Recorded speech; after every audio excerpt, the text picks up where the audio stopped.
बीमार पड़ रहे हैं, बेरोजगार हैं, और जो बाहर के जो लोग हैं, इसमें आप अंदरी और बाहरी का सवाल नहीं, जो रैयत है जिसका जमीन गया है बेचारा उसको कुछ नहीं मिल रहा है, और जो बाहर के लोग हैं आज जिसका कुछ नहीं गया है वो चाहे तो यही इस क्षेत्र का हो या इस क्षेत्र के बाहर का हो, जिसका जमीन कुछ नहीं गया। यहाँ पर स्थिति ये है कि हमर चार हमर दाल और हमरे मारे गदगद, मैंने मेरा जमीन जा रहा है और सब चीज़ मेरा है, लेकिन फिर भी जो है लोग दूसरे लोग कोयला में भी दलाली करते हैं, ठेकेदारी वही लोग लेते हैं, नौकरी वही लेते हैं, अगर यदि कोयला लोड करना रहता है तो उसका भी ठेकेदारी वही लोग लेते हैं, इन लोगों को मजदूरी जो मिलता है ओकरों से में से काट लेते हैं। हमने सब चीज़ को देखा है, तो ये चीज़ जो है सो इनका जायज़ है इन लोगों का कि जन आक्रोश, और इसमें जो है प्रबंधन को जो है कड़े शब्दों में हमारे माननीय विधायक जी ने कहा है कि इसको आप सुधारिए। कड़े शब्दों में मारने काटने की बात कहते हैं। देखिए आप आदमी गुस्सा में जब होता है, लेकिन एक विधायक को इस तरह का लफ्ज़ का प्रयोग तो संवैधानिक रूप से सही नहीं लगता है। देखिए हम इस बात से सहमत हैं कि ये संवैधानिक पद पर रह के संवैधानिक चीज नहीं बोला, लेकिन क्या गुस्सा जो है आप ही समझिए,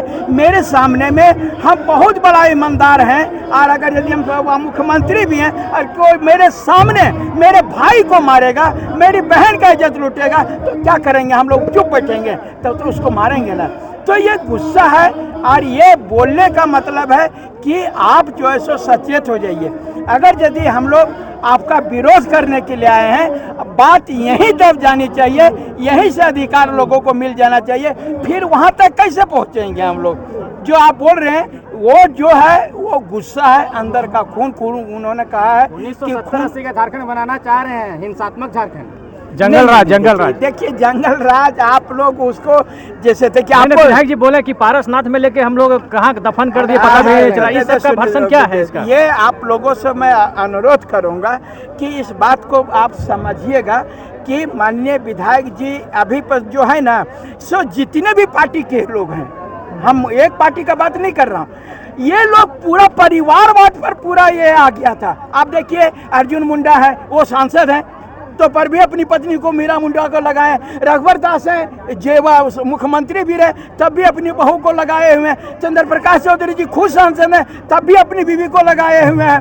कहने का मतलब अमित महतो है तो वो अपनी पत्नी को जब अपने हारते हैं तो उसको कर देते हैं। आप इस बात को देखते जाइए। आज हेमंत सोरेन जी का तो बातें नहीं करिए, हेमंत सोरेन, कल्पना सोरेन, बसंत सोरेन, शिबू सोरेन, मतलब सब अगर 81 रहते रहते 81 पर वो कब्जा कर रहे थे। अभी हम लोग जो नया, वो लोगों का यही था कि हम बने हैं तो मेरा बेटा ही बनेगा, और ये जो गरीब लोग हैं सिर्फ वोट करेगा। लेकिन जो जयराम महतो उभर करके सामने आए हैं, जो गरीब का, तो ये ट्रेंड टूट रहा है, उन लोगों को डर लग रहा है। अरे बाबा ये तो वह ऐसा लड़का भी आ जा रहा है जिसका कोई मने राजनीति बैकग्राउंड नहीं है, तो ये चीज जो है उन लोगों को फंसाने का भी कोशिश करते हैं और सारा चीज। आप खुद जादव समुदाय से आते हैं और जयराम महतो जो है महतोवाद की जो राजनीति करते हैं, तो इसको आप कैसे देखते हैं कि ऐसा है या बिल्कुल ऐसा नहीं है? देखिए ऐसा नहीं है, होता है, आपको मैं बता रहा हूँ। चाहे तो वह जेएमएम का जो गठन हुआ था, आप बोलिएगा उसमें तो खाली वह आदिवासी का बात है, हेमंत सोरेन जी का रहेगा। दूसरा बात में हो रहा है, देखिए एक बात मैं बता रहा हूँ, जब लालू जी आए थे तो लालू जी का बहुत ज्यादा विरोध हुआ, आज तक लोगों को नहीं पच रहा है उनका। आज भी लालू प्रसाद यादव कोई नहीं कहता, ललुआ कहता है। आपको मैं बता रहा हूँ, इतने साल मुख्यमंत्री और केंद्रीय मंत्री रहने के बावजूद तो उन लोगों को नहीं पचा कि अचानक ये लड़का कहाँ से निकल गया और ये मैंने राजनीतिक पटल पर आ गया। उसी प्रकार से इनका भी आना जो है, तो ये चीज़ है, हम यही कहेंगे, बहुत लोगों को नहीं पछता है कि गरीब का बच्चा आगे बढ़ जा रहा है। यदि आपका बेटा, मैंने बता रहे हैं पूरे गांव में दबंग आदमी सब लोग है और पैसा वाला है, और अगर कोई मजदूरी कर वो बहुत ज़्यादा पैसा कमाने लगता है, वो बेचारा किसी का छीन नहीं रहा, फिर भी लोग उससे दुश्मनी करते हैं, ईर्ष्या करते हैं। हम यही कहेंगे, हम जो है अपना झारखंड को जो है अलग हुआ है और 25 साल में जो नहीं हुआ है, अब हम लोगों को राजनीति में एंट्री होने के बाद में वो बेहतर चीज़ करेंगे। और जो आप कह रहे हैं विरोध कर, पार्टी भी जो है ना जातिवाद कर रहे हैं, जैसे कि आपका जो सुप्रीम है वो भी महतो है और जो युवा मोर्चा के जो अध्यक्ष है वो भी महतो है। हाँ, आप क्या देखिए ऐसी बात नहीं, जो एक बात बताते हैं कि शुरुआत जहाँ से होती है पार्टी की, समझे ना, वैसे पहले बोलता था वाह वाह लालू यादव जी को बोलिए, इसमें राम कृपाल यादव है, इसमें साधु यादव है, तो फलना ये ऐसा बात होती थी। देखिए शुरुआत जो होती है तो पहले वहीं से होता है।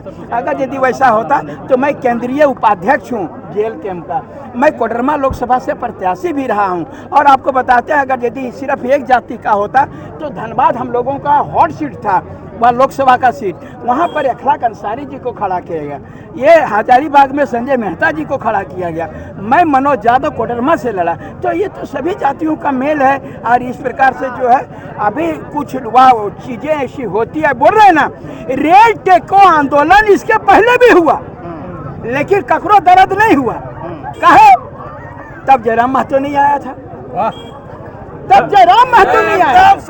आपको बता रहे रेल टेको आंदोलन हुआ था इसके पहले से भी। दर्द इसलिए होता है क्योंकि जब आपको कुर्मी महतो की बात आती है तब चंद्र प्रकाश चौधरी अच्छा लगने लगते हैं, और जब परिवारवाद की बात आती है तब बोलते हैं कि नहीं, तो चंद्र प्रकाश चौधरी जो है परिवारवाद की राजनीति करते हैं। देखिए राजनीति में होता है, राजनीति में कोई अस्थायी दुश्मन और दोस्त नहीं होता है। आपको मैं बता रहा हूँ जो दोस्त होते हैं जब राजनीतिक विचारधारा से लड़ा जाता है, व्यक्ति से नहीं लड़ा जाता है। वो जो है वह चंद्र प्रकाश चौधरी यदि एक ही मंच पर दोनों को बुलाया जाएगा तो एक औपचारिकता है कि हम लोग बात करेंगे। आप नहीं जानते हैं अगर मान लीजिए आज राहुल गांधी के परिवार में सोनिया गांधी यदि कुछ हो जाता है घटना, तो क्या नरेंद्र मोदी जी नहीं जाएंगे? जाएंगे। उनके शादी में यदि वो राहुल जी शादी करेंगे और सोनिया जी बुलाएंगे तो वो नहीं जाएंगे? जाएंगे। ये हमारी विचारधारा अलग लड़ाई होती है और व्यक्तिगत जो है हमको कोई व्यक्ति विशेष से नहीं लड़ते हैं, हम लोग विचारधारा से लड़ते हैं। मनोज जी 12 तारीख को आदिवासी लोग मोराबादी में एक बड़ा जन आक्रोश रैली निकाल रहा है, स्पेशली कुर्मी के खिलाफ में। आप कुर्मी पार्टी में जुड़े हुए हैं, क्या आपका स्टेटमेंट है? देखिए एक बात बताते हैं, किसी भी पार्टी व जाति समुदाय को वह अपना हक अधिकार, किसी भी व्यक्ति को जो है आंदोलन करने का अधिकार है, ये मौलिक अधिकार है। आप मान लीजिए कुर्मी समाज ने किया तो ये मौलिक अधिकार, देना नहीं देना ये तो संवैधानिक चीज है, ये तो लोकसभा तय करेगा किसको देना है। हम भी आंदोलन पारा टीचर का करते रहे तो हमको मिला, आंदोलन किए, तो ये क्या चीज है? ये तो लोकसभा या राज्यसभा देगा। लेकिन हमारा कहना है कुर्मी आदिवासी समुदाय यदि आंदोलन कर रहे हैं हम स्वागत करते हैं, करिए आप अपना आंदोलन। झारखंड सरकार के कार्यकाल से आप कितना खुश हैं?